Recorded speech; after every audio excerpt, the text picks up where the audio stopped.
Amis lecteurs, qui lisez ce livre, dépouillez-vous de toute passion. Et, en le lisant, ne soyez pas scandalisés. Il ne contient ni mal ni corruption. Il est vrai qu'ici, vous ne trouverez guère de perfection, sauf si on se met à rire.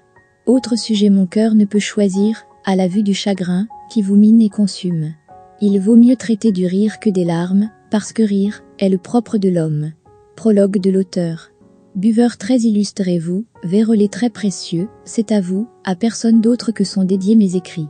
Dans le dialogue de Platon intitulé Le banquet, Alcibiade faisant l'éloge de son précepteur Socrate, sans conteste prince des philosophes, le déclare, entre autres propos, semblables aux silènes.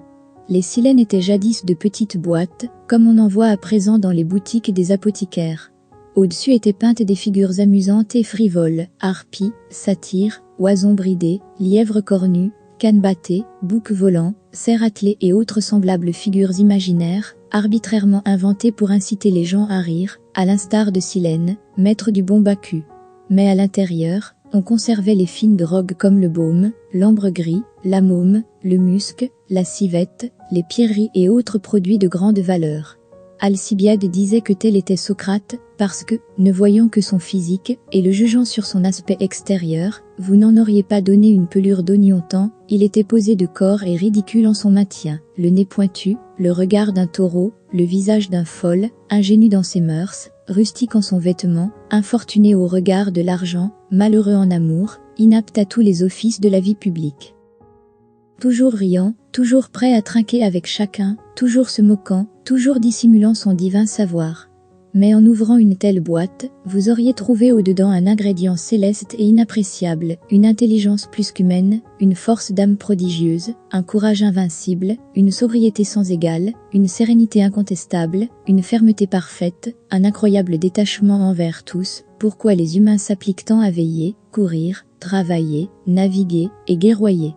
À quoi veut aboutir, à votre avis, ce prélude, ce coup d'envoi? C'est que vous, mes bons disciples, et quelques autres fois en disponibilité, lorsque vous lisez les joyeux titres de certains livres de notre invention comme Gargantua, Pantagruel, Fespinte, La dignité des braguettes, des pois au lard assaisonnés d'un commentaire, vous jugez trop facilement, qu'il n'y est question au-dedans que de moqueries, pitreries, et joyeuses menteries vues, qu'à l'extérieur l'écriteau, c'est-à-dire le titre, est habituellement compris, sans examen plus approfondi, dans le sens de la dérision ou de la plaisanterie. Mais ce n'est pas avec une telle désinvolture qu'il convient de juger les œuvres des humains. Car vous dites vous-même que l'habit ne fait point le moine, et tel a revêtu un habit monacal, qui n'est en dedans rien moins que moine, et tel a revêtu une cape espagnole, qui, au fond du cœur, ne doit rien à l'Espagne. C'est pourquoi il faut ouvrir le livre, et soigneusement peser ce qui y est exposé. C'est alors que vous vous rendrez compte, que l'ingrédient contenu dedans est de bien autre valeur, que ne le promettait la boîte, c'est-à-dire que les matières traitées ici, ne sont pas aussi frivoles que, au-dessus, le titre le laissait présumer. Et, en supposant que, au sens littéral, vous trouviez une matière assez joyeuse, et qui corresponde bien au titre, il faut pourtant ne pas s'arrêter là, comme enchanté par les sirènes, mais l'interpréter dans le sens transcendant, ce que peut-être, vous pensiez être dit de verve. N'avez-vous jamais attaqué une bouteille au tire-bouchon? Nom d'un chien. Rappelez-vous la contenance que vous aviez. Mais n'avez-vous jamais vu un chien rencontrant quelque os à moelle? C'est, comme le dit Platon au livre 2 de la République, la bête la plus philosophe du monde. Si vous en avez vu un, vous avez pu remarquer avec quelle sollicitude il guette son os, avec quel soin il le garde, avec quelle ferveur il le tient, avec quelle précaution il l'entame, avec quelle passion il le brise, avec quelle diligence il le suce. Quel instinct le pousse? Qu'espère-t-il de son travail? À quel fruit prétend-il? À rien de plus qu'à un peu de moelle. Il est vrai que ce peu est plus délicieux que le beaucoup de toute autre nourriture, parce que la moelle est un aliment élaboré jusqu'à sa perfection naturelle, selon Galien au livre 3 des facultés naturelles, et au livre 11 de l'usage des fêtes du corps. À l'exemple de ce chien, il vous convient d'avoir, léger à la poursuite et hardi à l'attaque, le discernement de l'humer, sentir, et apprécier ces beaux livres de haute graisse, puis, par une lecture attentive, et une réflexion assidue, rompre l'os, et sucer la substantielle moelle, c'est-à-dire, ce que je comprends par ces symboles pythagoriques. Avec la ferme espoir de devenir avisé et vertueux grâce à cette lecture, vous y trouverez un goût plus subtil et une philosophie cachée qui vous révélera de très hauts arcanes et d'horribles mystères en ce qui concerne tant notre religion que, aussi, la situation politique et la gestion des affaires. Croyez-vous, en votre bonne foi, qu'Homère écrivant l'Iliade et l'Odyssée ait pu penser aux allégories par lesquelles Plutarque, Héraclide du Pont, Eustate, Furnutu l'ont utilisé pour leur rafistolage, et à ce que Politien a pillé chez ceux-ci? Si vous le croyez, vous n'approchez ni des pieds ni des mains de mon opinion, selon le décret de lequel Homère n'a pas chanté davantage à ses allégories, qu'Ovide dans ses métamorphoses n'a songé au mystère de l'Évangile, théorie que certains frères Lubin, un vrai pique-assiette, s'est efforcé de démontrer pour le cas où il rencontrerait par hasard des gens aussi fous que lui, et, comme dit le proverbe, couvercle digne du chaudron.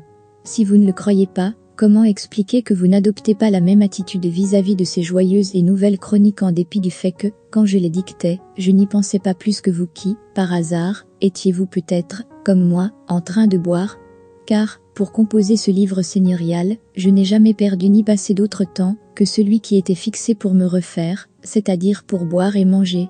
Aussi est-ce le moment convenable pour traiter de ces hautes matières et de ces hautes disciplines, comme savait bien refaire Homère, le modèle de tous les philologues, et Ennius, père des poètes latins, au témoignage d'Horace, bien qu'un Marouf l'avait dit que c'est vers sentait plus le vin que l'huile. Un paltoquet en dira autant de mes livres, mais merde pour lui. Le bouquet du vin est, ô combien, plus friand, riant, priant, plus céleste et délicieux que celui de l'huile.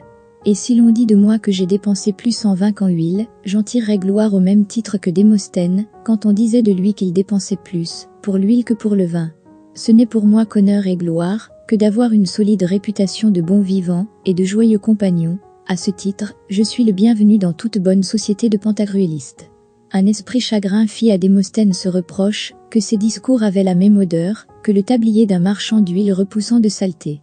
Aussi, interprétez tous mes gestes et mes paroles dans le sens de la plus haute perfection, révérez le cerveau de fromage blanc, qui vous offre en pâture ces belles billevesées, et, autant que vous le pourrez, prenez-moi toujours du bon côté. À présent, réjouissez-vous, mes amours, et lisez gaiement la suite pour le plaisir du corps et la santé des reins. Mais écoutez, vidane, et puisse le chancre vous faucher les jambes. Souvenez-vous de boire à ma santé pour l'appareil, et je vous ferai raison subito presto.